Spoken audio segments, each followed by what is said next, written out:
ये पापा, ताया अब्बा, चार्ली मामू, मुझे एक केले दे दो। कहते अच्छा ਤੁਸੀਂ ਉੱਥੇ नहीं ਸੀ ਹੁੰਦੇ।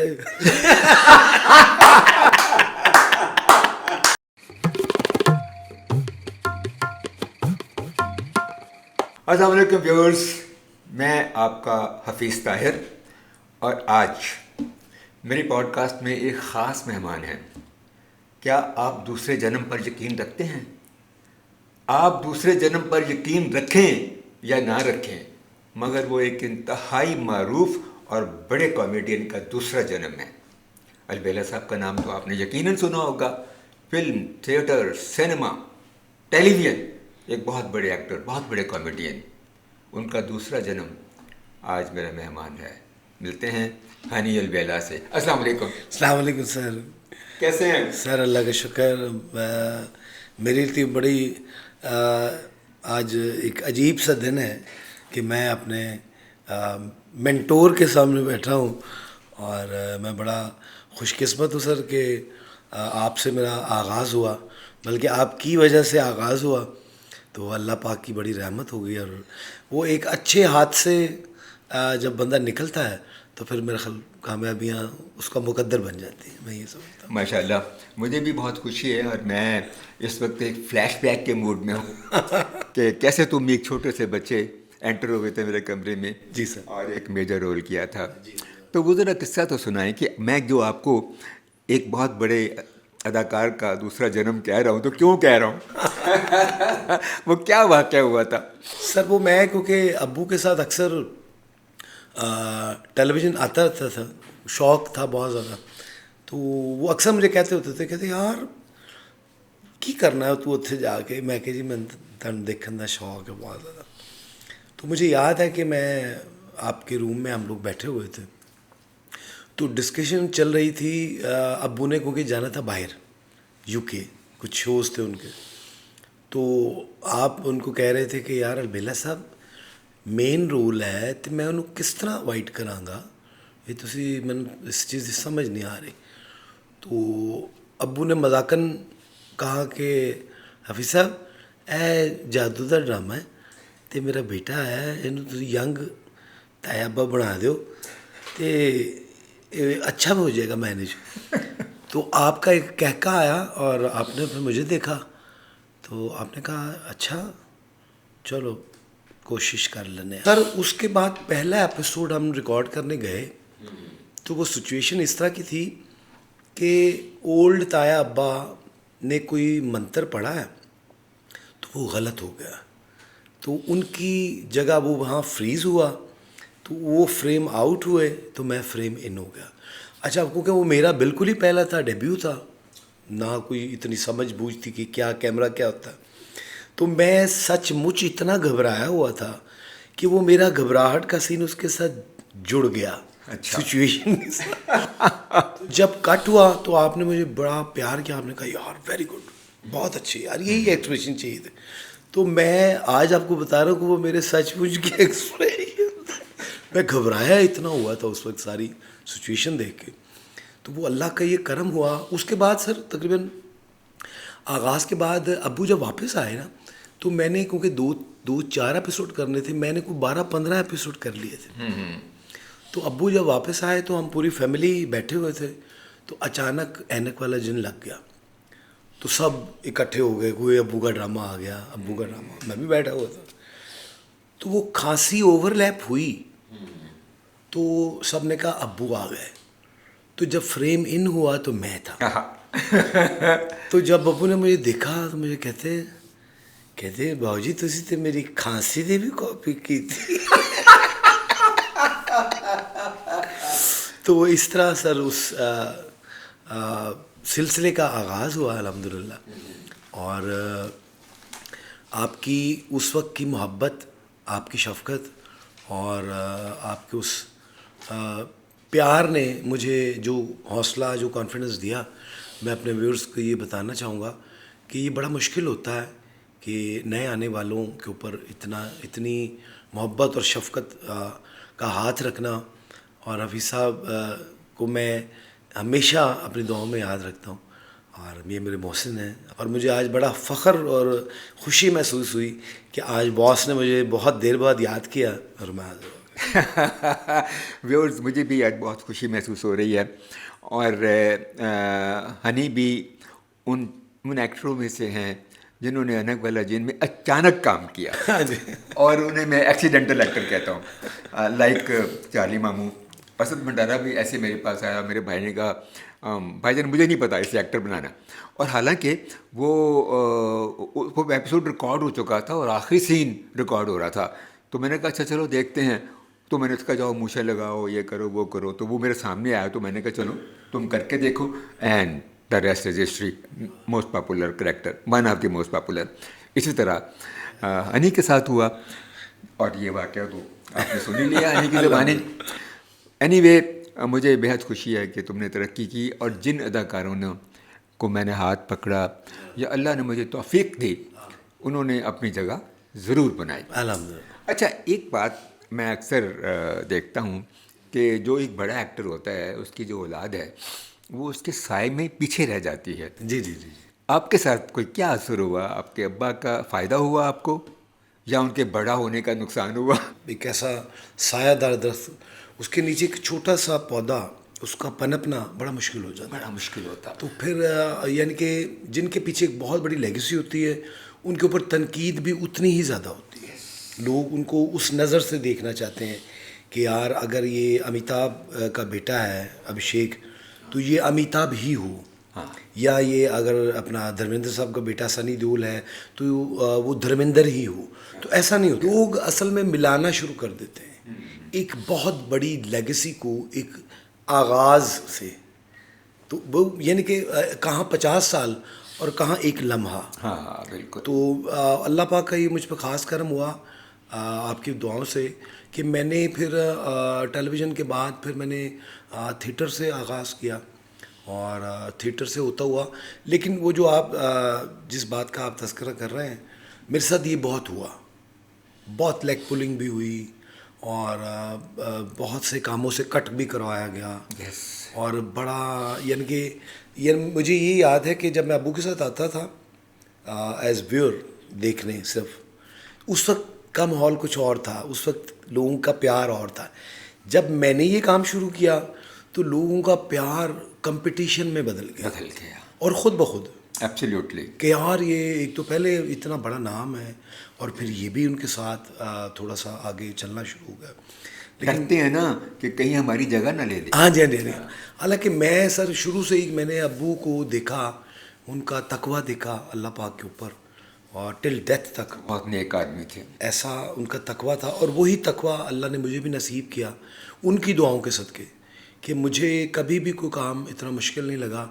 मैं चलता गया, अल्लाह रास्ता बनाता गया। अच्छा, उनकी अदाकारी से कितना इंस्पायर हुए? सर बहुत ज़्यादा। अच्छा सर वो एक मुकम्मल एक इंस्टीट्यूट थे।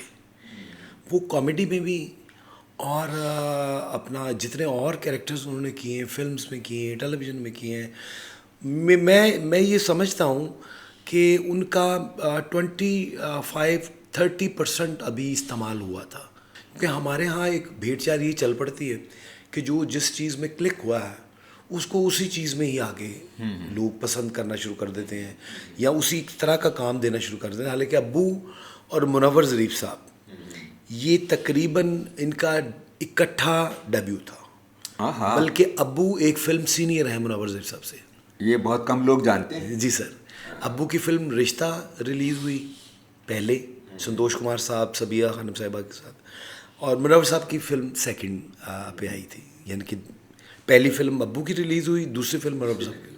उसके बाद फिर एक सिलसिला चल पड़ा, जो मैंने भी सुना लोगों से भी, कि उस वक्त भी ऐसा ही होता था कि कुछ ग्रुप्स बन जाते थे। हाँ।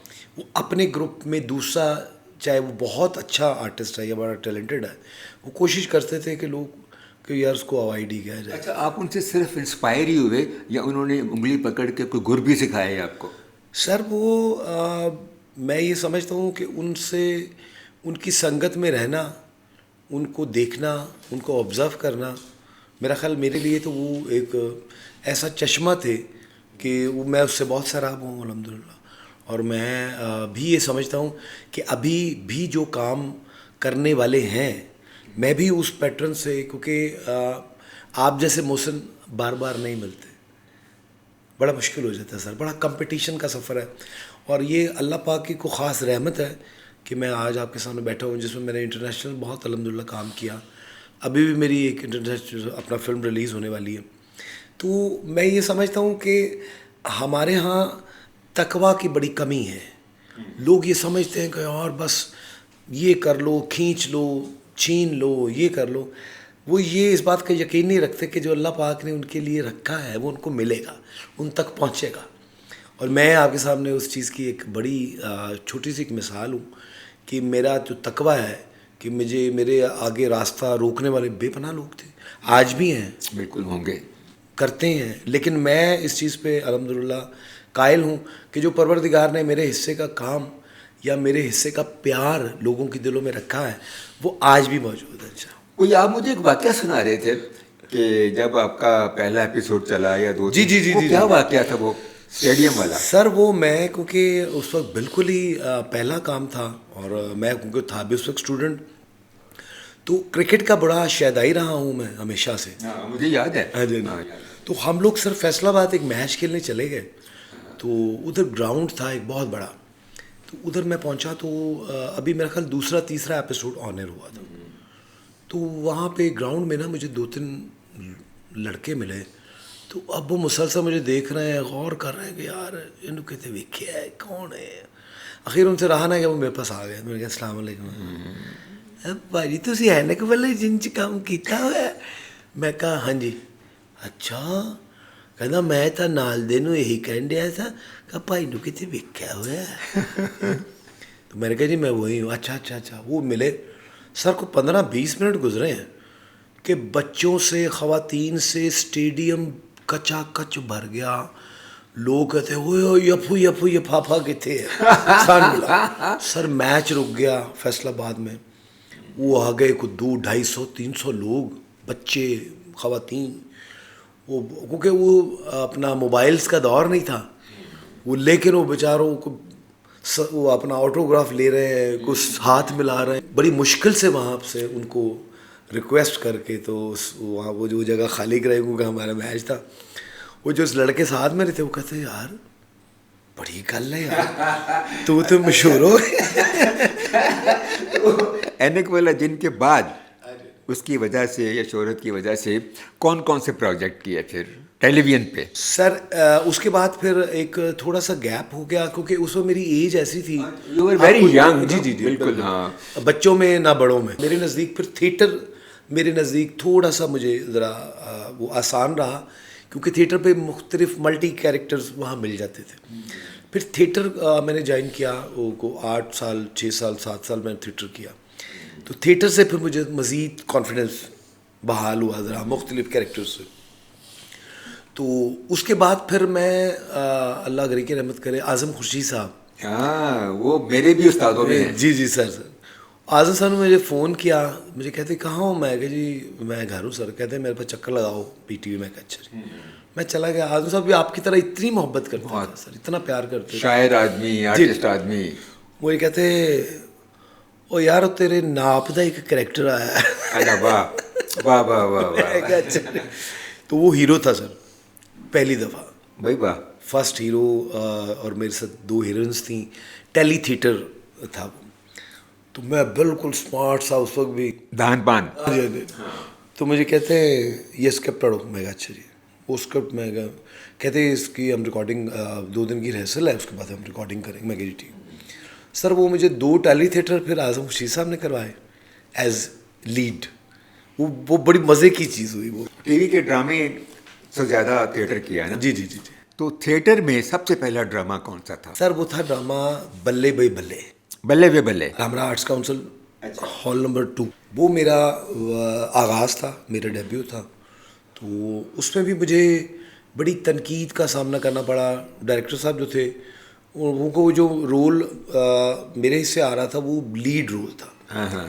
तो प्रोड्यूसर्स ने कहा कि यार ये हनी से ही हमने करवाना है। तो उन्होंने, डायरेक्टर साहब ने कहा कि यार ये बच्चा है अभी, बड़ा उन्होंने कहा यार क्योंकि ये अलबेला साहब ने किया हुआ रोल, हमारी ख्वाहिश है कि हम अलबेला साहब का रोल उनसे बेटे से करवाएं, वो अवेलेबल अगर नहीं है तो।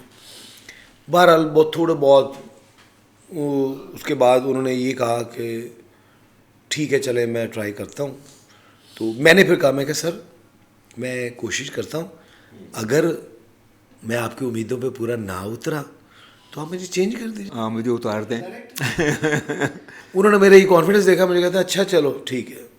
सर वो रिहर्सल्स की उसकी, सर वो सुपर हिट होकर ड्रॉ, सुभान अल्लाह। वो अल्लाह का ऐसा करम हुआ अल्हम्दुलिल्लाह कि वो मुझे फर्स्ट डे के बाद मेरे पास आए तो अल्लाह करी के रहमत करे, इफ्तिखार हैदर साहब। अच्छा हाँ, वो मेरे भी इफ्तिखार, दोस्त हाँ जी। हैं बड़े। तो मेरे पास इंटरवल में आए तो मेरे कंधे पे हाथ रख के मेरे एक साइड पे ले गए। मेरे कहते यार गल सुन, मैं तेन एडा टैलेंटेड नहीं सी समझदा, लेकिन तू अज मैनू गलत साबित किया है अरे वाह। कि तेरे अंदर जड़ा ब्लड है, तेरी जड़ी लेगेसी है बहुत बड़ी है, तो बेटा तू वाकई बहुत अच्छा काम किया है। तो वहाँ से फिर सर थिएटर का आगाज़ हुआ।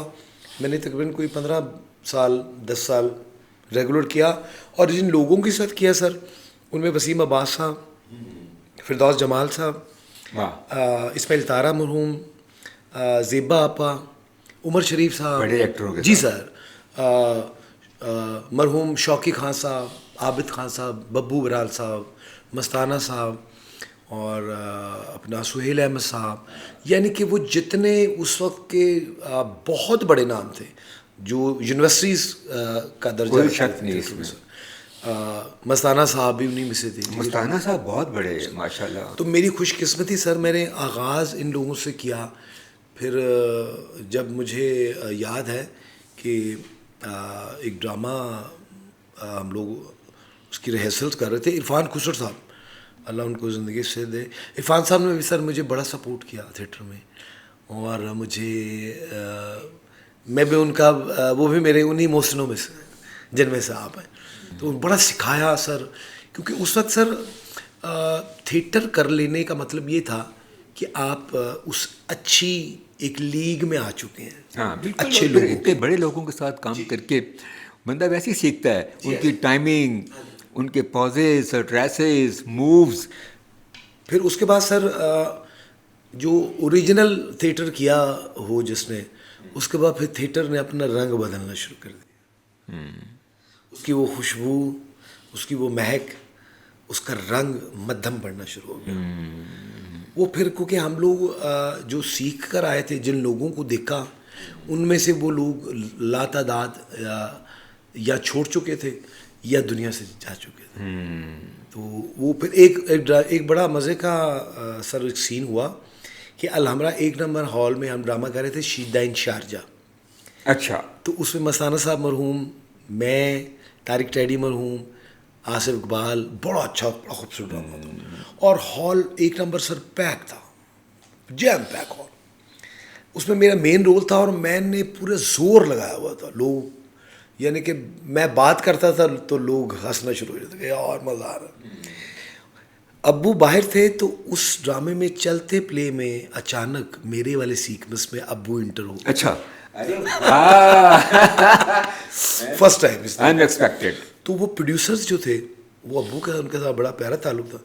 तो मैं सेट पे था तो अब्बू यूके से आए और सीधा एयरपोर्ट से थिएटर आ गए। तो मुझे नहीं पता, मैं वो टेबल साफ़ कर रहा हूँ तो एकदम अचानक ऐसा हुआ कि थंडरिंग क्लैप शुरू हो गई बहुत, और रुक नहीं रही।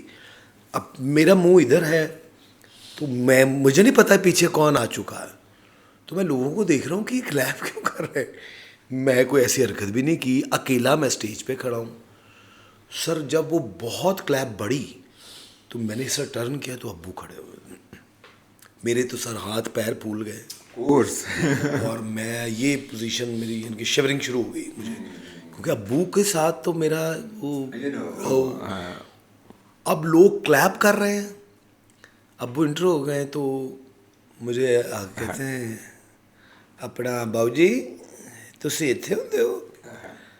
मैं अब मेरी नज़रें अब नीचे हैं और आम रूटीन में भी उनके सीने से कभी नज़र ऊपर गई ही नहीं। तो मुझे कहते हैं, मैं कहा जी मैं इत्थे होना, कहते अच्छा ਤੁਸੀਂ ਉੱਥੇ नहीं ਸੀ ਹੁੰਦੇ एक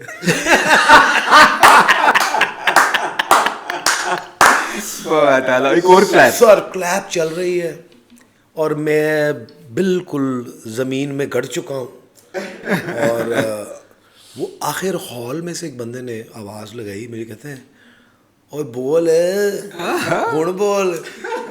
तो अच्छा मैं उसकी अभी बात का जवाब देना ही चाह रहा था कि फ्रंट सीट से एक साहब उठे, उन्होंने उठ के कहा कि हेलो ये नहीं बोलेगा अपने प्यो अगे, ये अलबेला साहब का पुत्र है। अरे वाह वाह वाह। तो सर वो अल्हम्दुलिल्लाह वो मैं आज भी वो फील करता हूँ, तो मैं उसमें बड़ा फ़ख्र महसूस करता हूँ कि लोगों को इस बात का पता है कि तरबियत क्या होती है। हाँ हाँ। तो सर वो उसी तरह सीन गुजर गया, बाहर आया तो मेरी आंखों में आंसू, एक तब वो बाहर से आए थे, दूसरा अचानक छापा। तो मुझे कहते यार तू कोई गल ही नहीं की थी, मैं कहा जी मैं तो आम रूटीन च नहीं गल कर सकता। आप अब ये बताइए कि आपने थिएटर में तो बेशुमार काम किया, मगर तकरीबन कितने ड्रामे होंगे थिएटर के? मैंने तकरीबन कोई 15 से 20 साल अच्छा, मुसलसल। और वो उस वक्त थिएटर सर ही होता था कि 16 दिन का एक प्ले होता था। और आजकल क्योंकि वो उसकी जो है अपना डेज कम हो गए हैं, अब वीकली थिएटर होता है। अच्छा अच्छा अच्छा। हाँ जी, उस वक्त उसकी रिहर्सल्स होती थी 15-15 दिन, 10-10 दिन रिहर्सल्स होती थी। और तकरीबन मेरा ख्याल है 100, 150, 200। तो जो आपको डायलॉग आपको अपना कुछ याद हो जो बड़ा सुपर हिट हुआ हो और बॉस क्लैपिंग हुई हो और वो उसमें कोई मीनिंगफुलनेस भी हो? थिएटर का तो आपको पता कोई याददाश्त ज़रा बड़ा मुश्किल सा हो जाता है। तो अपना टेलीविज़न का मुझे एक ड्रामा याद है, डबल सवारी। अच्छा। हाँ जी, उसके हमने कुछ 100-125 एपिसोड्स किए थे। अच्छा अच्छा। हाँ जी, वो भी सर एक बड़ी एक मज़े का वाक़या है। उसके राइटर थे अपना आगा अब्बास। अच्छा। तो वो कोई एक उसका सीज़न हो चुका था, तो मैं सीज़न 2 में आया था। तो मुझे आगा भाई ने कहा कि यार एक कैरेक्टर है पुलिस वाला है, तो है स्टॉक कैरेक्टर, तो उसका कुछ शेड तुम्हारे ज़हन में आ रहा है तो मुझे बताओ। मैं कहा जी शेड तो मैं कहा पुलिस वाले जिस तरह के होते हैं, मगर ये थोड़ा सा ज़रा लेज़ी है, स्लो है थोड़ा सा, तो इसको गाने का भी शौक़ है। वो कहते हैं कि इसको हल्का फुल्का। तो वो आम रूटीन में ना सर एक कॉन्टीन्यूटी मेरी होती थी दोस्तों के साथ, वो हर टाइम पे ना एक आधी कॉन्टीन्यूटी रही है शरारतन। तो उसकी एक कॉन्टीन्यूटी थी, मैं जब कोई ऐसी शरारत होती या करनी होती तो मैं उनको कहता बड़ी तेज़ है, तो वो लाफ्टर आता था। अच्छा। कि यार तेरा की स्टाइल है थी। तो वो मैंने आगा भाई को कहा, मैं कहा यार आगा भाई मैं क्या कॉन्टीन्यूटी अगर इतना एडजस्ट कर लवा, कहते देख ला कर ला, करेक्टर मार्जिन वाला है। मैं कहा ठीक। तो मैंने सर वो उसमें ना जी आगाज़ कर दिया। वो दूसरा तीसरा एपिसोड जब ऑनर हुआ तो आगा भाई वगैरह गए हुए थे इस्लामाबाद। तो उन्होंने मुझे वहाँ से कॉल की, मुझे कहते क्या हाल है? मैं कहा शुक्र अल्लाह का। वो कहते यार तेरी कॉन्टीन्यूटी हिट हो गई है। मैं क्या है? कहते हाँ, कहते मैं इतने इस्लामाबाद मैनू कोई एक फैमिली मिली, बच्चे उन्होंने नाल सन, तो मैंने उन्होंने वेख के उनके कहते बड़ी तेज़ हो। तो कहते मेरा हासा निकल गया और मैंने इतनी खुशी हुई कि यार सर वो ऐसे ही फिर वो आज तक भी लोगों को याद। अच्छा, अभी आपने गाने का जिक्र किया कि एक करैक्टर होता है जिसको गाने का भी शौक़ होता है। मैंने ये देखा है कि जितने हमारे कॉमेडियन पूरे पाकिस्तान की हिस्ट्री में आए हैं उनमें ज़्यादातर गायक भी थे, लाइक ज़रीफ़ साहब, लाइक मुनव्वर ज़रीफ़ साहब, लाइक अमानुल्लाह साहब और अलबेला साहब। हाँ, अलबेला साहब। तो आपको भी तो कुछ गाने का सर वो मेरी जो लेगेसी है उसमें मैं अब्बू के पास फ़न का एक जम्मे गफ़ीर था। उनकी हर अंदाज़, उनकी गुफ्तगू, उनका ठहराव, उनका डाउन टू अर्थ रहना, और क्योंकि वो थे उसी तरह के, वही उनका वो था, तो उनसे बहुत कुछ सीखा। तो गाने में भी उनसे मैं बहुत इंस्पायर्ड हूँ। वही मैं पूछना चाह रहा हूँ कि अगर कोई फ़न सीखा है तो ज़रा सुनाए ना हमारे व्यूअर्स को भी। मुझे रेशमा जी का एक गाना बड़ा खूबसूरत लगता है। खैर रब्बा नहीं लगता दिल मेरा, खैर रब्बा नहीं लगता दिल मेरा, सजना बाजू होया हनेरा, खैर रब्बा नहीं लगता दिल मेरा। वाह वाह। जोगी बैठा बीन बजावे, दिल मेरे नू चैन न आवे, रो पई सपनी रोवे सपेरा, हाय रब्बा नहीं लगदा दिल मेरा, हाय रब्बा नहीं लगदा दिल मेरा। वाह वाह वाह वाह, कमाल है। लेकिन आपने इस फन को आगे नहीं बढ़ाया। जी सर, मैं कोशिश की है, मैंने कोई तकरीबन कोई 2-4 सॉन्ग्स तैयार किए हैं। एक नेशनल एंथम मेरा तैयार है इस वक्त। हो जाए हो जाए। पाकिस्तान का मतलब क्या, ला इलाहा इल्लल्लाह, ला इलाहा इल्लल्लाह, ला इलाहा इल्लल्लाह, ला इलाहा इल्लल्लाह, है मेरे वतन मैं लुटा दूं तन मन धन, है मेरे वतन मैं लुटा दूं तन मन धन, तुझे चाहूं मैं सदा तेरी दिल में है लगन, पाकिस्तान जिंदाबाद, पाकिस्तान जिंदाबाद। पाकिस्तान जिंदाबाद। अल्लाह करे पाकिस्तान सलामत रहे। हाँ। आप बतौर पाकिस्तानी सर पाकिस्तान का मुस्तकबिल क्या देखते हैं? सर पाकिस्तान का मुस्तकबिल हमेशा रोशन है, रोशन था और रोशन रहेगा इंशाअल्लाह। बस वो कुछ हमें कुछ यकजा होने की ज़रूरत है हर हवाले से, पूरे पाकिस्तान को। और हमें पूरी दुनिया में अल्हम्दुलिल्लाह हम असल में हम कुछ चीज़ों में बटे हुए हैं, कुछ पार्टीज़ में बटे हुए हैं, कुछ और मामलात में बटे हुए हैं। हमें जब तक हम प्योर पाकिस्तानी नहीं बनेंगे हम उस तरह सर्वाइव नहीं कर सकते जिस तरह हमें करना है। बिल्कुल सही कह रहे हैं आप। हनी, मैं अक्सर सोचता हूँ कि सब लोग कहते हैं जी हमें पाकिस्तान ने क्या दिया, हमें पाकिस्तान ने क्या दिया। अरे यार, सब कुछ दिया, सब कुछ दिया। आप अपने दिल से पूछें कि आपने पाकिस्तान को क्या दिया। क्या दिया? वाह वाह वाह वाह वाह। असल सवाल तो ये है ना जी ऐसे ही कि अगर हम अपना कंट्रीब्यूट करें मिल के, सारे तसबात को ख़त्म करके, रंगो नस्ल और मज़हब के इख्तलाफात को और फ़िरक़ों के इख्तलाफ को और सियासी इख्तलाफ को, और एक चीज़ सोचें पाकिस्तान, तो हम यकीनन बहुत तरक्की कर सकते हैं। चलो। हाँ, इतनी बात हुई उस करैक्टर की, आपकी एंट्री की, ताया अब्बा के करैक्टर की। आपने ये तो बताया ही नहीं कि वो कैसे बोलते थे आप वहाँ आकर। क्योंकि मेरे व्यूअर जानना चाहेंगे कि आखिर वो क्या जादू था। ये पापा, ताया अब्बा, चार्ली मामू, मुझे एक केले दे दो।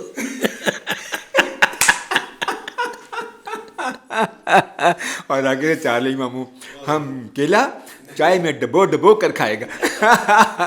असद भाई ने भी इतना खूबसूरत कैरेक्टर किया सर, क्या बात। कहता हूँ, मैं उनको हमेशा कहता हूँ कि तुम अचानक एक्टर हो। लेकिन उसने ऐसा उसको कंसीव किया, ऐसा बनाया। और सर हर कैरेक्टर आपका माशाल्लाह जो भी क्रिएट किया हुआ कैरेक्टर था वो आज भी लोगों के दिलों में उसी तरह ही जिंदा है। बचपन में शरारती थे या संजीदा? कोई मिक्सचर ही सर। मैं इतना अपना शरारती नहीं था, लेकिन ये है कि मैं कंसंट्रेट बहुत करता था। अच्छा। क्योंकि अब्बू के साथ आना, फिर चीज़ों को ऑब्ज़र्व करना, तो बहुत कुछ मेरा ख्याल मैं ये समझता हूँ कि शायद वो जो सीखने का एक अमल था उसने मुझे बड़ा जो है ना वो ताकत अता की। देखा, ऑब्ज़र्व किया, सीखा और उसी तरह अल्हम्दुलिल्लाह मैंने यानी कि मल्टी काम सर किया अल्हम्दुलिल्लाह अभी तक। मैंने अपना ड्रामा सीरियल्स किए, अपना थिएटर किया, फिल्म्स की, टॉक शोज़ किए, ठीक है जी। और अभी भी मुसलसल अल्हम्दुलिल्लाह चल रहा है मज़ाकरात। आप बड़ा फेमस वो। अल्हम्दुलिल्लाह। फिर आफ्ताब इकबाल साहब के साथ मैंने आगाज़ जब किया मेरा ख्याल नहीं 2009 और 8 में। फिर वो एक ऐसा एक टाइम रहा 15-16 साल वो, क्योंकि मैं कभी टॉक शो देखे ज़रूर थे लेकिन कभी उसका हिस्सा नहीं रहा। लेकिन जब मैंने ज्वाइन किया वो ऐसा एक अच्छा एक्सपीरियंस था कि वहाँ भी बहुत कुछ सीखने को मिला। आफ्ताब इकबाल साहब एज ए कैप्टन बेहतरीन आदमी, बड़ा अच्छा उन्होंने इस जॉनरा को भी बड़ा अच्छा, उसमें कॉमेडी भी की, उसमें गाने भी गाए। मैं देखता था आपके शोज, उसमें पैरोडीज भी सर की, उसमें मिमिक्रीज की और यानी कि लातादाद मिमिक्रीज मैंने की अल्हम्दुलिल्लाह। कोई मिमिक्री? फिरदौस आशिक अवान साहिबा, फिर अपना शहबाज शरीफ साहब, फिर बुज़दार साहब, फिर अपना सनी देओल, ठीक है जी। और बहुत सर फिर मेहदी हसन खान साहब के एक शागिर्द भी होते थे दो, शायद आपने देखे हों, वो गाना भी गाते थे और साथ अपना शरारत भी चल रही होती थी। वो बुज़दार साहब से इसका आगाज़ करते हैं। और किसी ने सवाल किया कि बुज़दार साहब आपका इतना टेन्योर गुजरा है तो आपने पंजाब में क्या किया? उनके सही में तो मैं क्या करना था, मैं तो जो मुझे खान साहब कहते हैं मैं तो वही करना है, उनके बगैर तो मैं चलता भी नहीं। तो खान साहब जो कहेंगे मैं वही करूँगा, चाहे पंजाब का खाना ख़राब हो जाए कोई बात नहीं। भाई बहुत ताला। कोई और?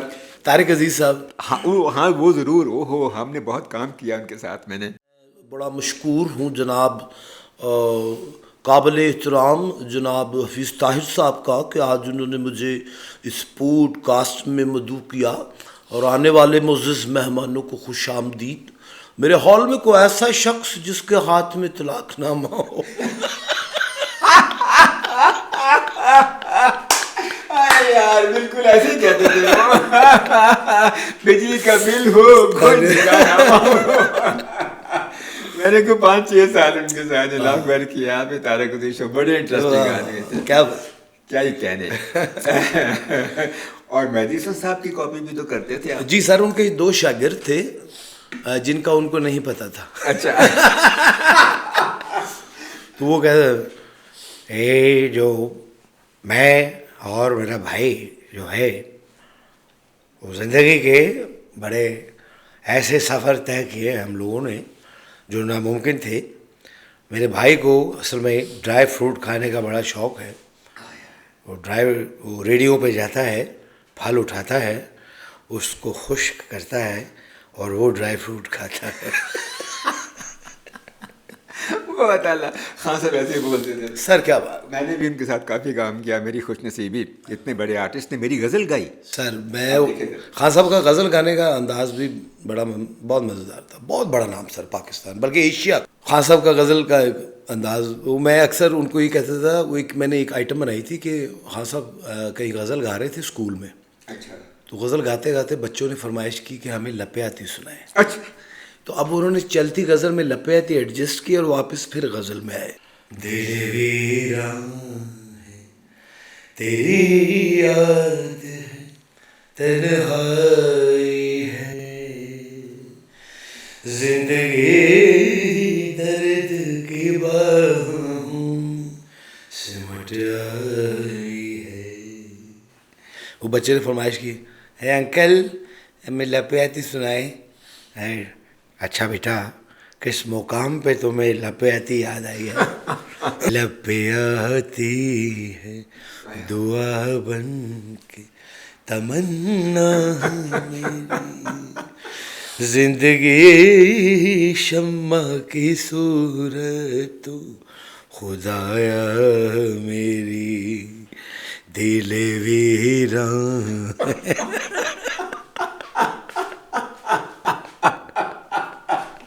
क्या वापसी आई है। अल्लाह। सर एक वाकया बड़ा मज़े का था।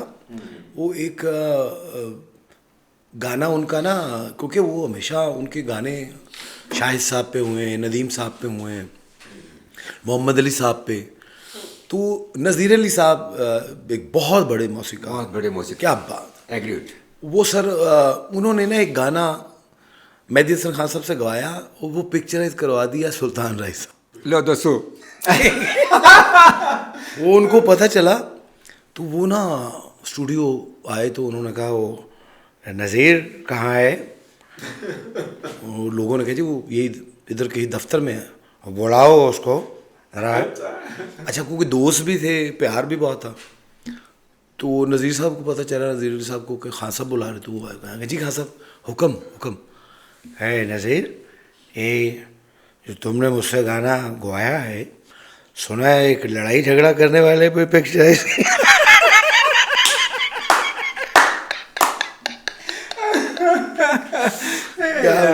बहुत बड़े आदमी थे। यानी कि गिला भी उन्होंने किया है तो अपने अंदाज में किया। अब आप ये बताएं कि स्कूल लाइफ कैसी रही। सर स्कूल लाइफ भी बहुत अच्छी रही। मैं स्कूल से ही मुझे इसका आगाज़ हुआ, क्योंकि मैंने क्रिकेट सर शुरू से ना शोबिस से इतना ज़्यादा मुझे वो था नहीं, देखने का बड़ा शौक़ था, आने का भी। तो यकदम बस मेरी सिम चेंज हुई। वो मैं स्पोर्ट्समैन से मैं फिर आर्टिस्ट की तरफ जब आया, तो जैसे आपने कहा कि मेरा दूसरा जन्म हुआ, तो वो वाकई मेरा दूसरा जन्म ही हुआ, क्योंकि मैं बड़ा एक संजीदा सा बच्चा था। अब्बू भी अक्सर मुझे कहते होते थे कि यार कोई, यानी कि हंसता खेलता था, लेकिन मुझे महफिल के आदाब का बहुत ज़्यादा पता था। मैं अब्बू के साथ जब आता था तो मैं उन बच्चों की तरह वो नहीं था कि जिसको टोकना पड़े या जिसको रोकना पड़े कि तुम ये क्या कर रहे हो। वो मैं जहाँ अब्बू बिठाते थे मैं वहाँ बैठ जाता था। आप हमारे इस बड़े आर्टिस्ट को हनी अलबेला के नाम से जानते हैं। आज इनसे हम पता करते हैं कि हनी अलबेला क्या इनका असली नाम है या किसी ने दिया, और इनका असली नाम क्या है। सर मेरा रियल नेम हुसैन रज़ा है, और हनी क्योंकि बचपन में घर में अब्बू अम्मी वगैरह सब कहते हैं, तो वो हनी के साथ जब अलबेला जुड़ा तो वो एक और बात हो गई, हनी अलबेला बन गया। अब्बू ने कहा, मुझे कहते कहते हनी तो तू है ही है, तो अलबेला तेरे नाल हुण जुड़ रहा है, तो बस फिर। अच्छा, जो टीवी शोज़ आपने किए। जी सर।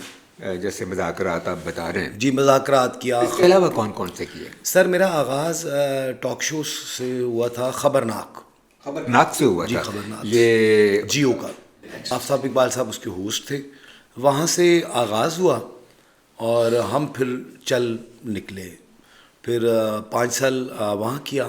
फिर हम लोग चले गए एक्सप्रेस टीवी, वहाँ पे खबरनाक से खबरदार हो गया। अच्छा। हाँ जी, खबरदार हमने को 5-7 साल किया। अच्छा। खबरदार से फिर हम लोग चले गए अपना आप न्यूज़, वहाँ से फिर खबरदार से खबरजार हो गया। अच्छा। खबरजार से फिर एक जगह और गए, फिर वहाँ पे खबर यार हो गया। अच्छा। फिर सारे आफ्ताब इकबाल ने किए। जी जी जी, आफ्ताब भाई ने किए सारे। कुछ 16-17 साल की एक जर्नी रही है उनके साथ। फिल्में कौन कौन सी की। फिल्में सर मैंने कुछ 4-5 इस वक्त फिल्म्स में कर चुका हूँ।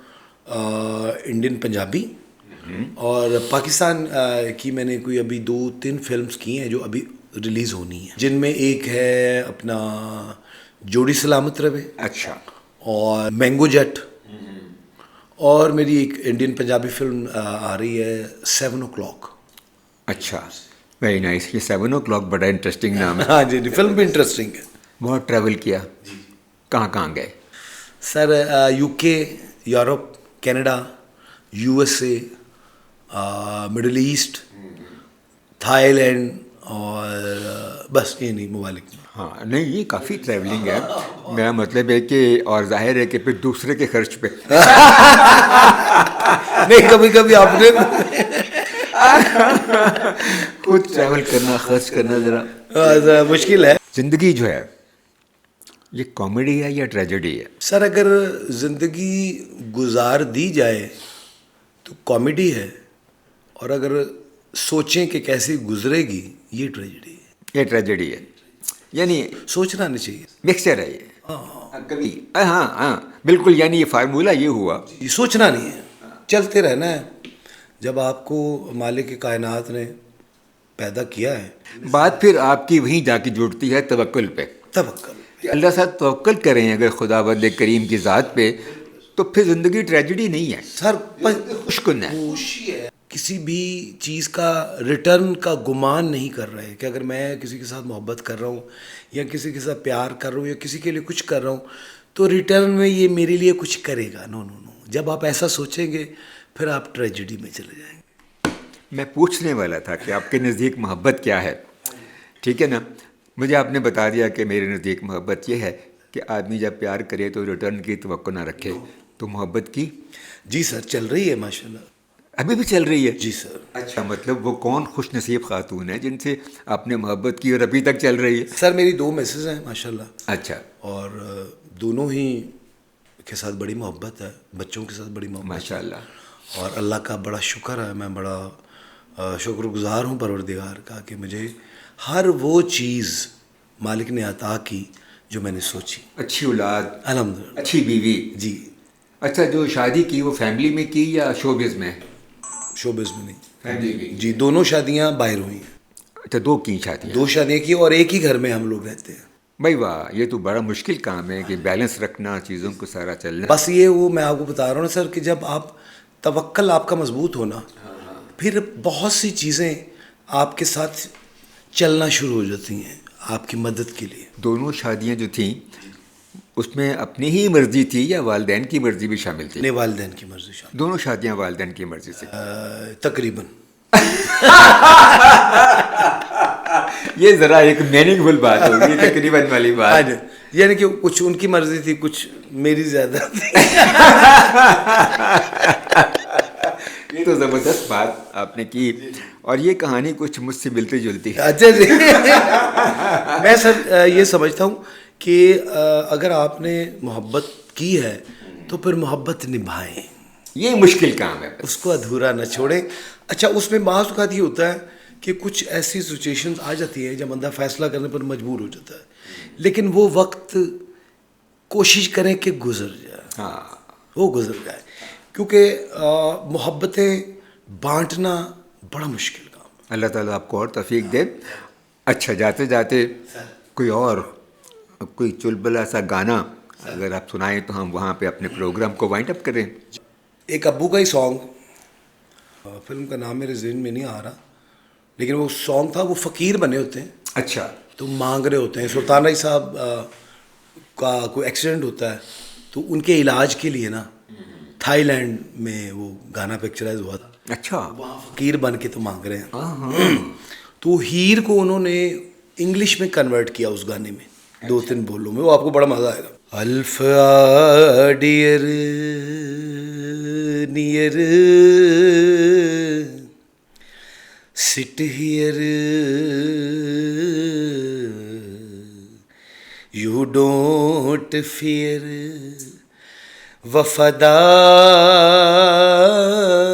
वफादार डियर काफ़ी ईयर हो गए फेस वेखे आनू हाय हाय हाय हाय।